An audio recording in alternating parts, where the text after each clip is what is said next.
महाराष्ट्र में 20 नवंबर को एक ही चरण में होगा मतदान। 23 नवंबर को होगी वोटों की गिनती। चुनाव आयोग ने प्रेस कॉन्फ्रेंस करके दी जानकारी। झारखंड में 2 चरण में होंगे चुनाव। 13 और 20 नवंबर को होगी वोटिंग। झारखंड में भी 23 नवंबर को वोटों की गिनती।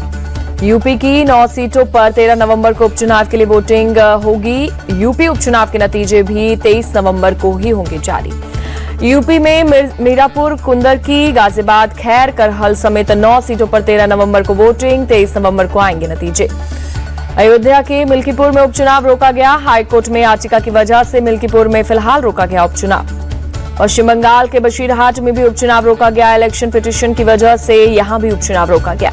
वायनाड में लोकसभा उपचुनाव के लिए तारीखों का ऐलान। 13 नवंबर को उपचुनाव के लिए होगा मतदान। केदारनाथ में 20 नवंबर को विधानसभा उपचुनाव के लिए वोटिंग। 23 नवंबर को आएंगे नतीजे। 85 साल से ज्यादा उम्र के लोग घर पर ही कर सकेंगे मतदान। पोस्टल बैलेट के जरिए होगी वोटिंग। चुनाव आयोग ने प्रेस कॉन्फ्रेंस में ईवीएम को लेकर शिकायतों का किया जिक्र। कहा, हरियाणा और जम्मू कश्मीर में ईवीएम में गड़बड़ी की मिली शिकायतें।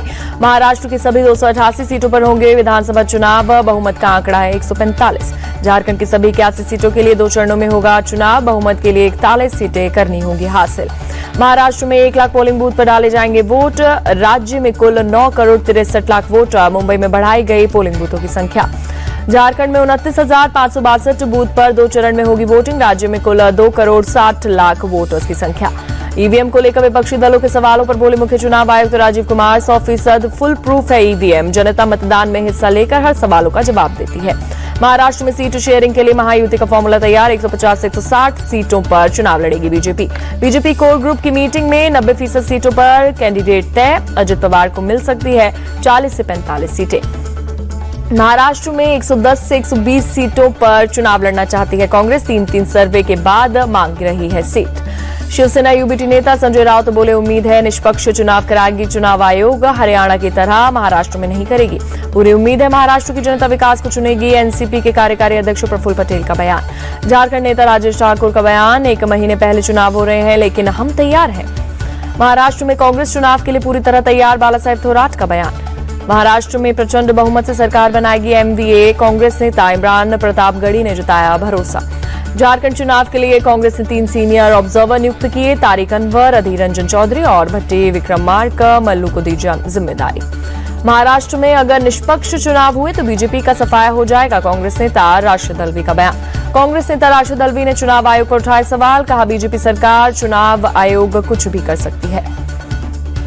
झारखंड विधानसभा चुनाव पर जेडीयू का बयान। विजय चौधरी बोले, 11 सीटों पर पूरी तैयारी। बीजेपी से नहीं है मतभेद। मुंबई में राज्यपाल द्वारा नियुक्त किए गए 7 एमएलसी ने ली शपथ। उप सभापति नीलम गोरे ने विधान भवन में शपथ दिलाई। महाराष्ट्र में 7 एमएलसी की नियुक्ति पर बोले नाना पटोले। कहा, कैसे संवैधानिक व्यवस्था से बेईमानी की जाती है, ये बीजेपी पूरे देश को सिखा रही है। झारखंड विधानसभा चुनाव की तारीखों की घोषणा को लेकर बोले जेएमएम नेता मनोज पांडे। कहा, बीजेपी को थी तारीखों की घोषणा की जानकारी। किसी आयोग को कठपुतली बनाकर रखना गंभीर बात।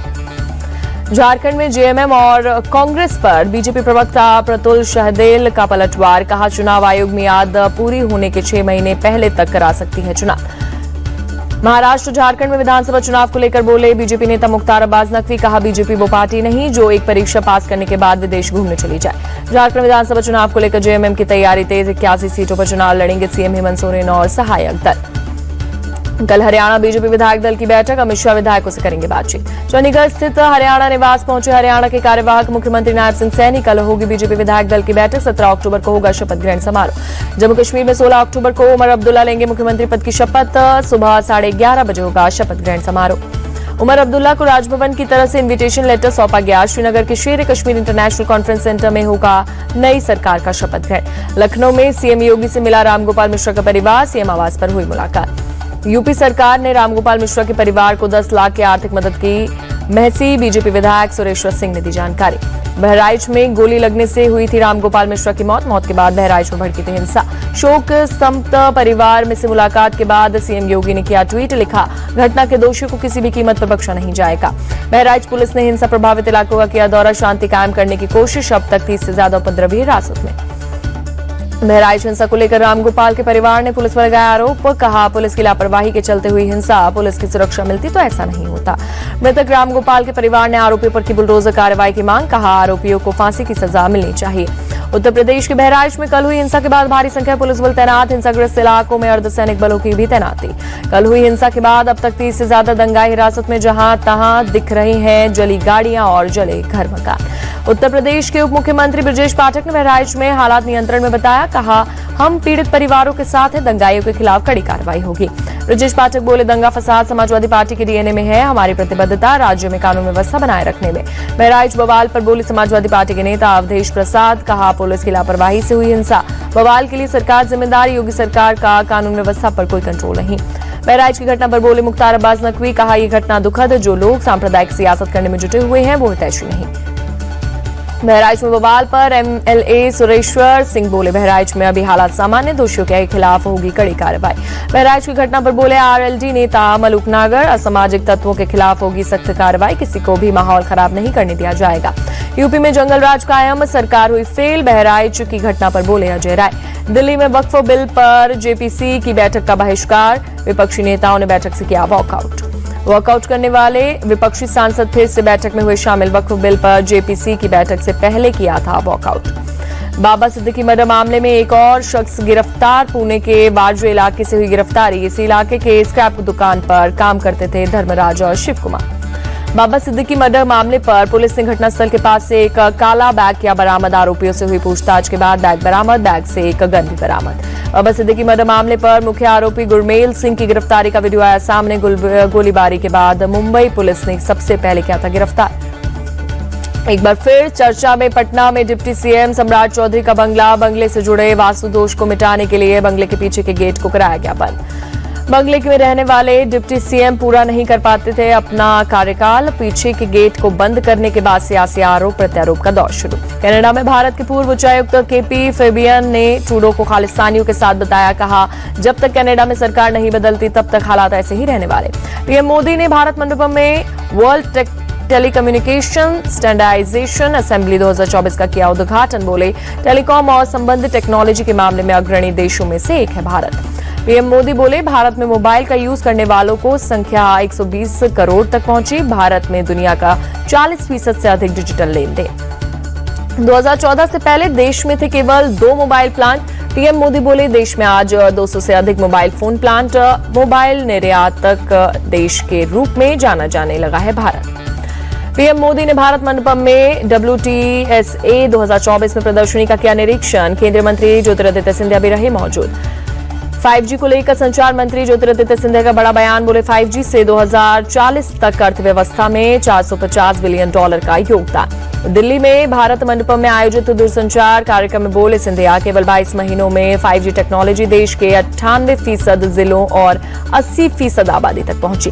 तेलंगाना के VLF स्टेशन का शिलान्यास समारोह, रक्षा मंत्री राजनाथ सिंह हुए शामिल। दिल्ली में हुई भारत और ऑस्ट्रेलिया के बीच 2+2 सचिव स्तरीय परामर्श वार्ता। हिंद प्रशांत क्षेत्र में शांति, समृद्धि और प्रगति के लिए मिलकर काम करने पर जोर।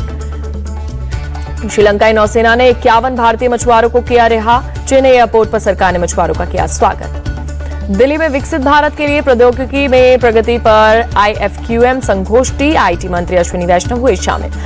S परमेश बने भारतीय तटरक्षक बल के नए प्रमुख। पदभार संभालने के बाद दिया गया गार्ड ऑफ ऑनर। लखनऊ में इजरायली राजदूत रुवेन अजार, सीएम योगी आदित्यनाथ से हुई मुलाकात। सीएम योगी ने मोमेंटो देकर किया सम्मानित।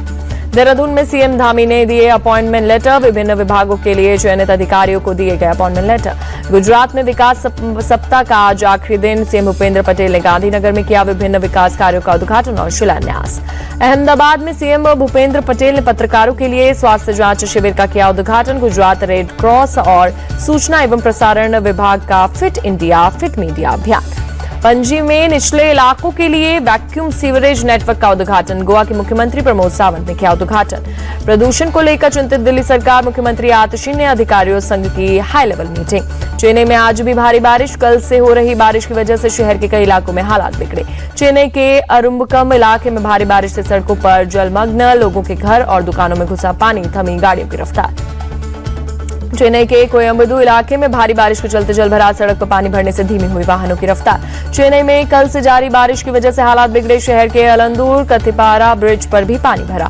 चेन्नई में इंटीग्रेटेड कमांड सेंटर पहुंचे डिप्टी सीएम उदयनिधि स्टालिन। राज्य में बारिश के बाद बने हालात की दी जानकारी। तमिलनाडु के तिरुवेलु शहर में भी सुबह से तेज बारिश, तेज हवाओं के साथ हुई भारी बारिश। तमिलनाडु के अलंदूर में कई हिस्सों में भारी बारिश, तापमान में आई गिरावट, धीमी हुई वाहनों की रफ्तार। अहमदाबाद साइबर क्राइम ब्रांच को दिल्ली में मिली सफलता। 1000 से ज्यादा लोगों को डिजिटल अरेस्ट करने वाला गैंग को गिरफ्तार किया। छत्तीसगढ़ के सूरजपुर में डबल मर्डर का बवाल, स्थानीय लोगों ने किया बंद का आह्वान। लोगों ने की कुलदीप साहू की गिरफ्तारी की मांग। सूरजपुर में स्थानीय लोगों के बंद को आह्वान के बाद पुलिस ने बढ़ाई सुरक्षा। पुलिस ने विशेष टीम का गठन किया। गुजरात के अहमदाबाद में डिजिटल अरेस्ट स्कैम में पुलिस का एक्शन। 4 ताइवानी नागरिकों समेत 13 लोग गिरफ्तार। यूपी के अयोध्या में दीपावली की तैयारियां तेज, दीपोत्सव के लिए दिए किए जा रहे हैं तैयार। सब इंस्पेक्टर भर्ती परीक्षा पेपर लीक का मामला, राजस्थान के मंत्री जोगाराम पटेल बोले, कैबिनेट सब कमेटी ने अपनी रिपोर्ट सीएम को सौंपी। जम्मू कश्मीर के किश्तवाड़ में करीब 68 घर जलकर खाक हुए, दूर तक धुआं उठता दिखा।